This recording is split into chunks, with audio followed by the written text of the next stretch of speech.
Bueno, pues continuamos.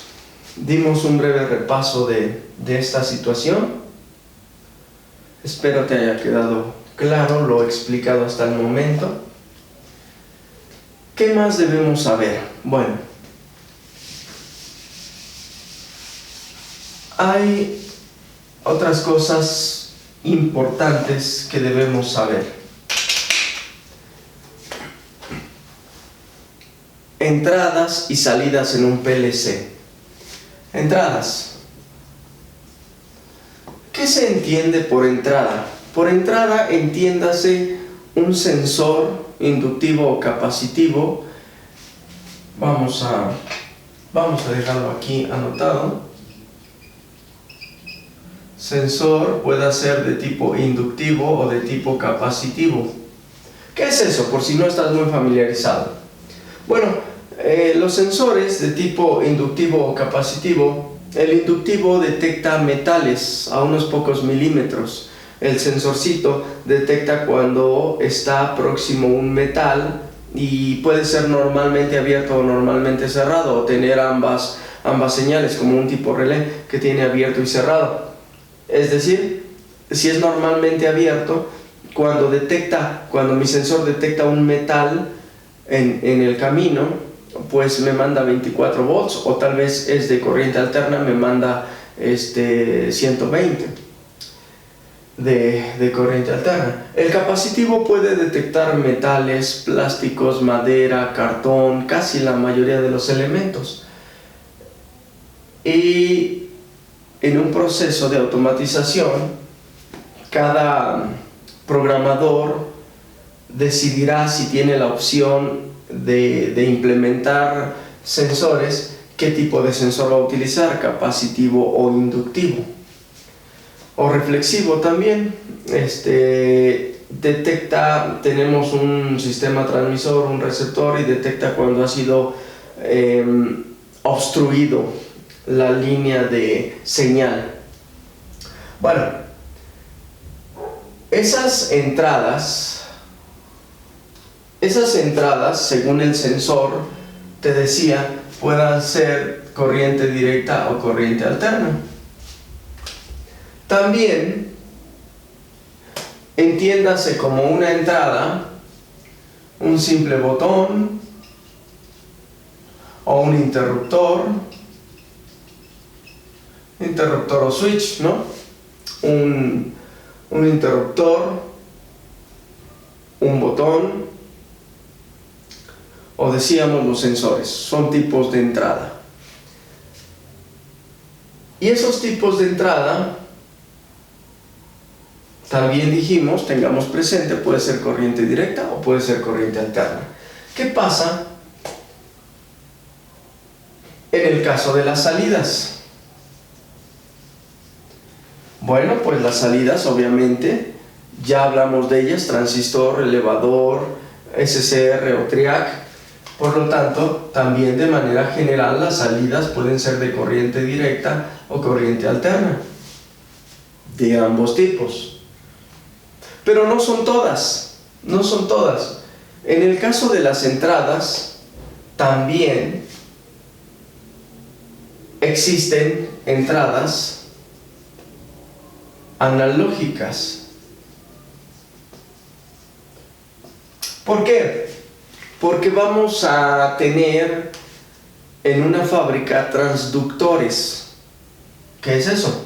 Pues es un elemento que nos va a convertir una variable física en una variable eléctrica, como por ejemplo un termopar, que pueda estar sumergido en algún líquido o en contacto con algún metal caliente, y esa temperatura la convierte en una variable eléctrica que puede ser en voltaje o corriente, y eso no es otra cosa más que una entrada analógica que va a ser monitoreada por el PLC, procesada a través del PLC, convertida de analógica a digital para poderla procesar, y gracias a eso Al detectar un cierto nivel de temperatura, podemos activar un ventilador, o si la temperatura es muy elevada y algo ya no anda bien en el equipo, pues mandar un paro de emergencia automático, un paro por software, ¿sí?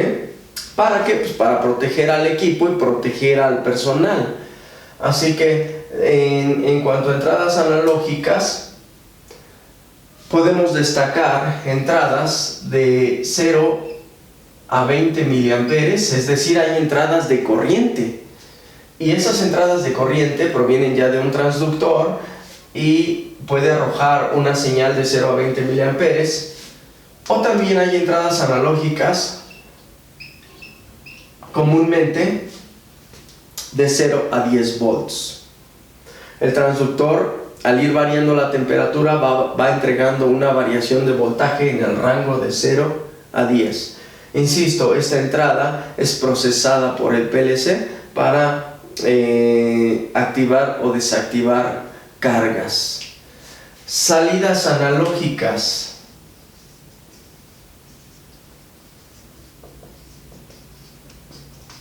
Una salida analógica es bastante utilizada y se conecta hacia un variador de frecuencia. Quizás te suene el elemento, quizás no te sea familiar. El variador de frecuencia lo utilizamos para regular la velocidad de un motor trifásico, generalmente. Si tú tienes una banda transportadora, el transductor manda una señal 0.20 o 0.10 al PLC, y el PLC saca a su vez una salida analógica que le pueda llegar esa salida a tu variador de frecuencia. ¿Y qué hace? Pues controlar o regular la velocidad de un motor. Y de esta manera tú controlas si el proceso se va a acelerar o se va a alentar, ¿correcto? El variador de frecuencia aparte nos ayuda a evitar picos de corriente en el arranque de los motores. El variador de frecuencia, te lo explico brevemente, no es ahorita el objetivo, se programa para tener una rampa en donde el motor poco a poco va alcanzando su máxima velocidad, pero suavemente. Tú lo programas en el tiempo deseado. Por ejemplo, podríamos programarlo para que en 20 segundos alcance su máxima velocidad y se mantenga. Y una vez que se apague el equipo o que un sensor detecte un final de carrera o se termine el proceso, programamos también en qué tiempo queremos la caída, es decir, cómo va ahora el motor disminuyendo su velocidad hasta quedar completamente parado. Pueda ser el mismo tiempo, una rampa similar, pueda ser un tiempo mayor que se detenga en 30 segundos, o pueda ser una pendiente más pronunciada, no sé, de 10 segundos. Dependerá 100% de qué estamos hablando, de qué proceso se trata. El punto es que tanto el arranque como la caída no sean bruscos, no sea un jalón. De eso se trata. Entonces, las entradas analógicas también son importantísimas, existen en la gran mayoría de procesos de nuestros PLCs, y la salida mayormente va hacia un variador de frecuencia para controlar motores. Y también el propio variador nos controla gracias a señales digitales, en este caso del PLC, también nos controla en el caso de un motor el sentido de giro, si es que el proceso demanda un cambio de giro de una banda transportadora o de un motor en general, está cambiando el giro para hacer el proceso en cuestión, cualquiera que esté realizando, ¿no? Bueno, creo que es lo que me interesaba resaltar. Espero no se me olvide algo más. creo que de momento sería lo más importante de resaltar. Vimos que un PLC nos puede manejar corriente directa y corriente alterna. Hay PLCs totalmente a 24 volts y hay PLCs totalmente a 110 o 120 volts. Así que cuando tengamos en manos un proceso de automatización, esta información es importante. Es muy importante. ¿Por qué razón? Mira, vamos a suponer que te piden un trabajo o un proyecto de automatización, aunque sea pequeño o mediano. Cuando alguien te contacta, debes tú preguntarle a dicha persona: ok, ¿quieres un proceso? Mira, por favor, necesito ir al lugar. O bien, si no hay nada, si vas a hacer tú todo desde cero, decirle: mira, necesito saber cuántas entradas va a manejar tu proceso, cuántas entradas, cuántas salidas, de qué tipo son, si van a ser digitales o analógicas, si vamos a utilizar motores para contemplar un variador de frecuencia, si vas a utilizar transductores, cómo los vas a utilizar, en corriente o en voltaje, 0.20 o 0.10.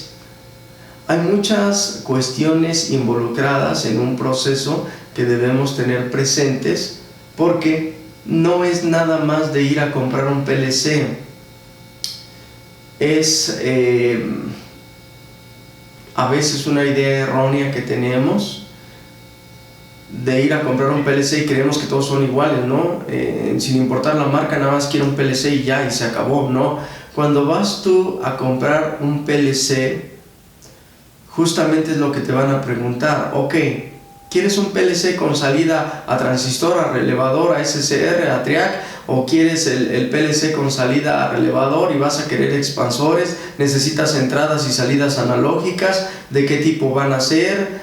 Te empiezan a bombardear los vendedores con preguntas que son perfectamente válidas, y si tú no tienes la información correcta, pues simplemente no vas a elegir el PLC adecuado, o vas a tener que echar una segunda vuelta ya cuando tengas más información más certera de lo que pretendes. Por eso es importante esto que te acabo de comentar. Es información general ciertamente, pero muy importante, que debemos tener presente a la hora de automatizar. Decidir qué tipo de sensores, inductivos o capacitivos, si van a ser a 24 o a 110, y desde luego va de la mano con todos los elementos, como por ejemplo electroválvulas. Finalmente, si vas a activar pistones neumáticos o hidráulicos, también necesitas checar qué tipo de electroválvula vas a comprar. Así que es un todo. Y si tú empiezas o te estás adentrando en el mundo de la automatización, o te llama la atención, te interesa aprender más, pues qué bueno, pero no podemos aventurarnos a un trabajo un tanto formal porque vas a comprar material y resulta que ese material no era el adecuado, y por lo tanto la ganancia que ibas a obtener de ese trabajo ya la perdiste, porque vas a tener que comprar nuevamente material y dejar en reserva el que compraste porque lo pediste erróneo, puesto que obviamente no te dan cambios. Así que una vez teniendo esta información que ahorita ya vimos, espero tengas un poquito más amplio el panorama de los tipos de entradas y salidas que maneja nuestro PLC. Si vas a monitorear temperatura, presión, voltaje, en fin, tener presente que necesita tu PLC tener entradas o salidas analógicas, o bien comprar un expansor. El tema de los expansores es muy importante. Si observamos en un gabinete, en una fábrica, si tú tienes la oportunidad, o busca imágenes en internet, cuando estamos frente al control, al equipo de control de todo el sistema, de algún proceso, generalmente observarás que el CPU, el PLC, es una mínima porción, es un elemento pequeño, y posteriormente vienen lo que se conoce como expansores. Y esos expansores justamente pueden ser con salida a transistor, a SCR, a relé, pueden ser expansores analógicos, ya sea de entradas o salidas, en fin. Y obviamente este va conectado con el de acá, este con el de acá, con el de acá, etc. Van conectados todos entre sí y son gobernados por un único cerebro que viene siendo mi CPU, mi PLC, ¿sale? Y también eso se tiene que tener muy presente, muy en claro, porque una vez que tú averiguas cuántas entradas y salidas tiene tu proceso, el PLC siempre tiene pues pocas entradas y salidas. A veces nada más todas son digitales, ni siquiera son analógicas. Luego entonces te ves obligado a comprar un expansor de tipo analógico, de entradas o de salidas, según tu proceso requiera, para anexar ese expansor a tu PLC. Y necesitas saber las características de ese expansor, estar en claro y tener presente bien el objetivo perseguido. No es, te decía, comprar por comprar. Hay que, antes de hacer cualquier compra, tener un panorama completo de lo que el cliente está solicitando para darle una completa satisfacción a su proceso, a lo que nos está pidiendo, y que tú contemples perfectamente tu futura ganancia.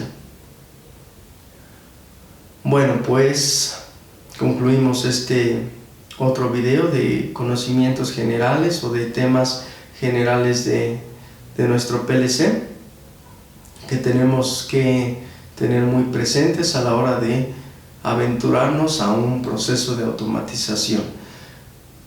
En lo sucesivo, en videos sucesivos, vamos a entrar ya de lleno